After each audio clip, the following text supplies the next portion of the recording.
no visibility equals no security. I can't secure things that I don't know. You're listening to Protect It All, where Aaron Crow expands the conversation beyond just OT, delving into the interconnected worlds of IT and OT cybersecurity. Get ready for essential strategies and insights. Here's your host, Aaron Crow. Hey, welcome to Protect It All podcast.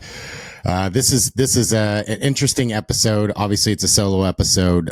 There's so much going on in the news with change of administration. And just to be clear, this is not a political conversation. This is about cybersecurity. This is about challenges that we face, and things are not always as easy and black and white as they may appear. So, all that to say, we're going to dive into major cybersecurity dilemma that everybody's talking about. How do we hold governments accountable without compromising security? What happens when global policies force tech companies to break encryption? How does this trickle down from national security to your personal devices? From trillions of unaccounted dollars to backdoors in your phone.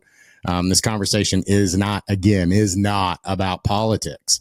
It's about cybersecurity risks that we all face, whether you're a business leader, a cybersecurity professional, or just someone who values privacy. And we all expect a level of privacy on our home devices, on our personal devices, and in life in general. So with that, let's dive in. Stick with me here, right? So the U.S. Department of Defense hasn't passed an audit in years. Trillions of dollars unaccounted for.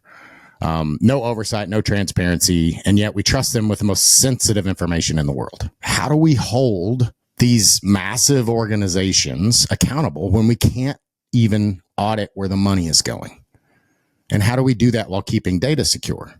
Now, obviously, there's national security risks and things like that. There's a reason why sometimes, we've all heard the stories where we're paying $1,000 for a hammer, or $500 for a bolt or a screw or whatever. The obvious reasons behind that is because we can't exactly say where all of that money is going, because if we did, then our adversaries and anybody that we're going against or using that money towards would know about that, and that could put at risk people, whether that's our operatives, our partner forces, and even our plans, and those things can be an issue. All that to say, though, that doesn't mean that we can just open a checkbook and run it into the ground. There has to be some level of oversight on those things, even if it's with the right people and organizations that are actually doing those insights. But again, reminding, this is not supposed to be a political conversation. It's around cybersecurity, transparency, and protecting critical systems. The DoD, like I said, the DoD hasn't passed an audit in years. Where's that money going? Why do massive organizations operate without proper security oversight? And how can cybersecurity help enforce accountability without exposing data? Here recently, we've had this new organization with a new administration, DOJ, coming in, and they have these people, some of them fairly young, coming in and, diving in. Again, I'm not saying this is right or the policy is right or anything, but how do we do this in a way that we haven't done in decades?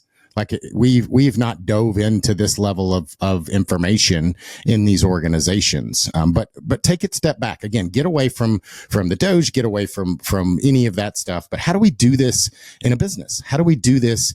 And what is the implications of these things, right? It's not just all about diving into, waste and money and all the things, but also what are we doing as an organization with that money and the resources and the ultimate reason that these organizations exist. The challenge to me is that no visibility equals no security. We have the same problem in OT, right? We every time I go and I do an assessment, or I walk into a power plant, or I walk into, a critical manufacturing environment, and I'm like, okay, well, what do you know about these environments? Most of the time, the senior leadership does not know the assets. They know there's stuff behind the OT, right? They know there's stuff called OT. They know that it's there. They know somebody, they hope that somebody has the answers, but unfortunately they have no visibility into those spaces.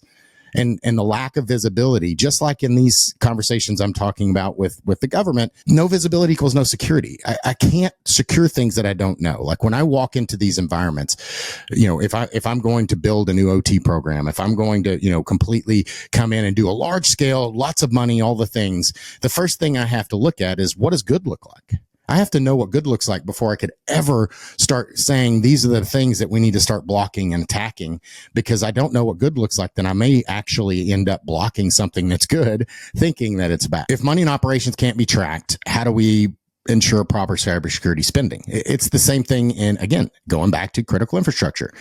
A lot of times critical infrastructure, their budgets, their technology budgets are rolled into a control system upgrade. So the control vendor is doing, they have those cyber tools built in, whether it's Foxborough or GE or Schneider or Emerson or Yokogawa or whatever the control vendor, Rockwell, whatever it may be. They inherently bring in the cyber tools and processes that they have in their environment. The problem is that you don't necessarily, that doesn't always translate up the stack. And it only necessarily many times actually focuses on their environment. So a prime example, if I'm at a power plant, maybe I have a balance of plant that is vendor A, and I've got a different turbo control vendor, and I've got a different third-party control vendor, and I've got like 5 different disparate systems, and there is no single truth of all of the assets, of all the risks, of all the classifications. I don't really have visibility into how all of those things tie together.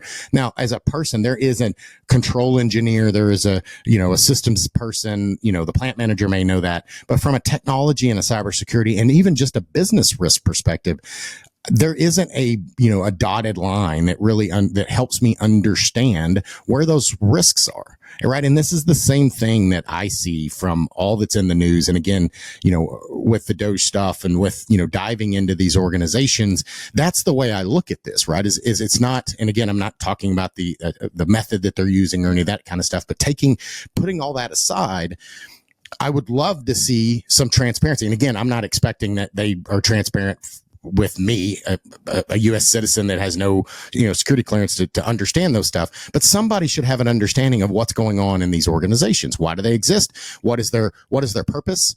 I was just watching a movie this morning, and the main character was asking this rowing team, why are you here? Well, because we're on the rowing team. Okay, but why are you on the rowing team? Well, because I have a scholarship, right? He was trying to get to the crux of, why are you here? Why did you join the rowing team? What is the purpose of this rowing team? And finally it came down to, hey, our goal is to win national championship. Awesome. There you go.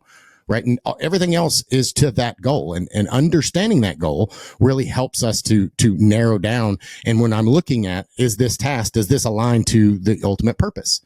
Right. And if it doesn't, then I shouldn't do it. Right. And if it doesn't, lift that goal up, then I shouldn't focus on it. So that leads me back to kind of the next topic that's been in the news.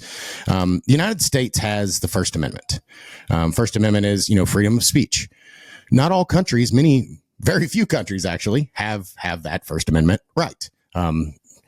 We've seen a lot, especially here recently since COVID. It's really gotten a lot more obvious. Other countries, UK, Germany, and others are. They don't have that First Amendment, and they're actually going after citizens for things that they post on social media or Twitter or whatever, and holding them criminally liable for things that they say. To take it a step, and again, this is not political. I'm not really going to fight over any of that type of stuff, whether that's right or wrong. I don't live in the UK. It's not my place to really say much about it. Where it does impact me as a U.S. citizen is the UK and others are suing companies like, for instance, Apple, because they want to have a backdoor into secure communications so that they can make sure that none of their citizens are saying anything that would go against these hate speech laws and things like that are in those countries. The problem with that is that impacts me. as a citizen, as somebody who potentially has an iPhone or an Android or whatever the thing is that I have. How does that impact me, right? And if you look at a bigger picture, well, what does Aaron have to hide? Like, what are you doing, Aaron, that you don't want somebody to, to be able to see, what's going on your phone? Well, nothing. Like, I'm obviously a upstanding citizen. I pay my taxes.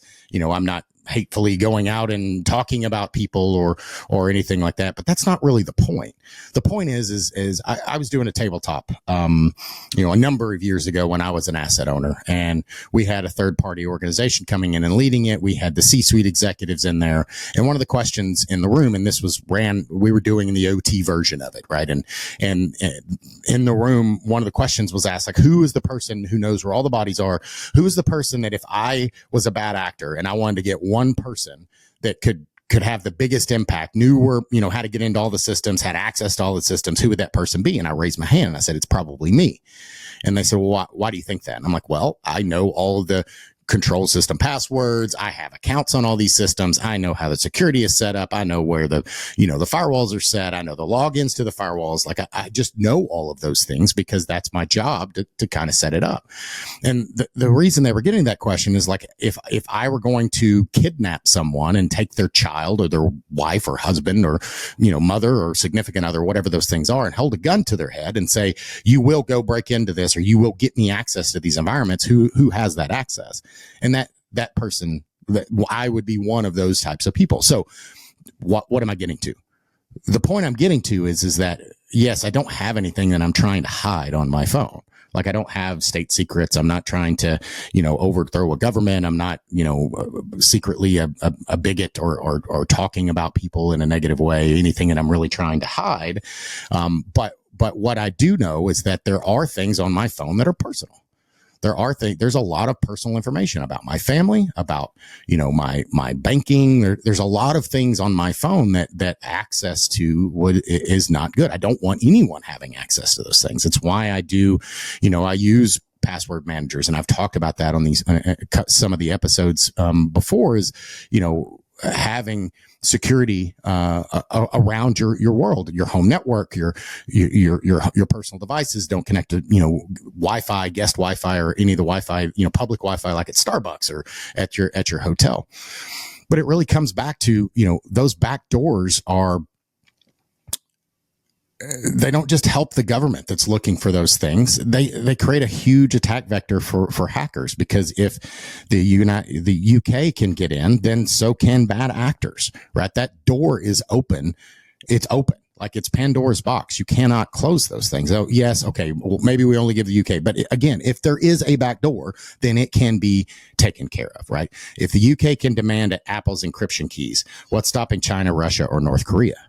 That's again, not a political conversation. I am not comparing the UK to any of those other places, but what is stopping those other countries from suing Apple and Google and Facebook and Twitter and all of the places, whatever that may be, Reddit, you name it, any place that you have personal information that people can get to you? What stops any of these countries from suing and forcing them to demand a backdoor and the encryption keys and access in? Like, you can't allow anyone in, or you have to allow everyone in, right? Again, I'm not an attorney. I'm not trying to get into politics or anything like that. I'm really just looking at the cyber risk of these conversations. What is the risk to those things? Now, obviously, it's not black and white, right? Obviously, there's a reason why the UK is doing this, and they feel that it's the right thing to do. And again, I'm not trying to argue that point. My biggest point, and again, really just focusing on the cyber implications of those things and how that has a bigger implication than just the UK citizens, because it's not just like a door that can open just for the UK citizens. If I go to the UK, then is my phone, do they have access to my phone, even if I'm just there for a day? When I come back, do they turn it off? Do they have it to my phone and just ignore it until I'm in the UK? Like, how does that work? And ultimately, what is the reasoning and justification behind those things? And the risks behind them are greater. And I don't believe that any one country has the ability to really overwrite the risks to me and my personal data, just because they think that they have access to it, right? That's just my personal opinion. But again, it comes from a cyber perspective, not a politics or global politics or, any of those other types of things. So Again, so the key question there is, if your device has a backdoor for the government, how secure is your personal data from hackers, right? So this trickle down effect of, we've heard of trickle down economics. And again, not talking about that, but how this affects individuals and critical infrastructure. So, from national security to personal devices, even if you don't have classified data on your phone, how much personal data can be leveraged? Social engineering. Again, we talked about the example of getting my kid, or knowing where my kid goes to school, or who my wife is, and, her daily routine, et cetera. Can somebody social engineer their way into my life? And what could they use to manipulate me? Corporate espionage and insider threats. What happens when global regulations weaken encryption and security on personal devices? Critical infrastructure concerns, like if global policy mandates less encryption, how does that impact hospitals and power grids and financial systems, right? And it's not just an encryption thing, but it's a bigger conversation around the risk and the access to data, and the access to endpoints, right? These devices and these systems and this data. NERC-CIP, I can't put data in the cloud. I can't put critical assets data in a cloud, or I have people that have access to that data have to go through training and all that kind of stuff. But yet we're going to access everybody's iPhone messages just because they're going to search for somebody saying racist or bigoted conversations. And again, I'm not saying that you should or shouldn't, I'm just saying that's a risk, and we have to be able to judge that and control that. So all this to say is just, these are really, really complex conversations and really complex things in the news. And it's really easy to get on one side or the other of this conversation, right? And I'm completely against this, or I'm completely for this, and, burn the boats, or, put the people on stake and burn the stake, right? It's not that simple. Transparency and security should go hand in hand. But too often governments prioritize control over protection. And ultimately, I believe that's just because that's the lever they have to pull. If we keep giving up encryption in the name of security and safety, we'll soon find that no one is safe. So my question to you, what do you think? Should governments encrypt backdoors? Have encryption backdoors? I mean, is it too big of a risk to security? What are your thoughts? Like, is it okay that the governments have access to your messages and there's nothing to hide, and I'm just making too big of a deal of it? Or am I not making a big enough deal about it? Like, is this such a huge deal that we've got to draw a line in the sand and say no more?